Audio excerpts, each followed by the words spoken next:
Le mariage, c'est pas un jeu. Le mariage, ça se prépare. Mais quand tu te maries jeune, c'est magnifique. Parce que tu es préservé de plein de choses. Mais quand on n'est pas préparé, ben, qu'est-ce qui se passe? On arrive à des problèmes. Quelqu'un qui est marié, mais sa femme, tous les soirs, il traîne. Tous les soirs, il reste dehors. Tous les soirs, il va manger au grec avec ses copains. Et il rentre qu'à 2h du matin.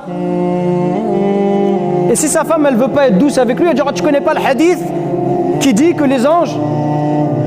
Ah, les hadiths, c'est que quand ça t'arrange. C'est que quand tu rentres à 2h, avant 2h du matin, il n'y avait pas de hadith. Il n'y a pas de hadith qui disent qu'il faut rester... Après l'Isha, il faut rentrer à la maison. Ça, ce hadith-là, tu ne l'as pas pris en considération.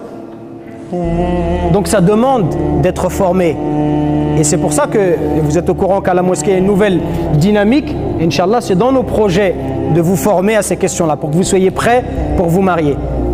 Rapidement, pour terminer, le mariage, c'est quoi finalement? Parce que les gens, ils limitent ça, et quand on est jeune, on limite peut-être ça, ou on a peut-être tendance à limiter le mariage qu'à l'aspect de la sexualité. Mais le mariage, c'est plus que ça, mes frères.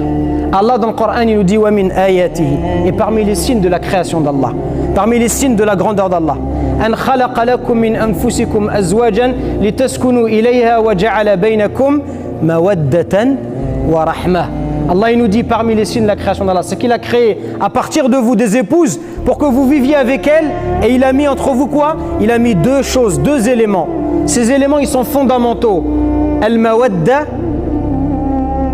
wa rahma, l'amour ou l'affection et la miséricorde.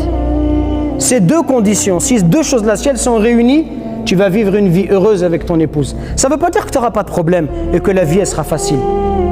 Mais à deux, vous vous entraidez pour vous rapprocher d'Allah subhanahu wa ta'ala. À deux, vous êtes comme un miroir l'un pour l'autre, pour vous aider à vous corriger. Parce que quand tu te maries, ton épouse, par ses agissements, ça te permet toi de te remettre en question.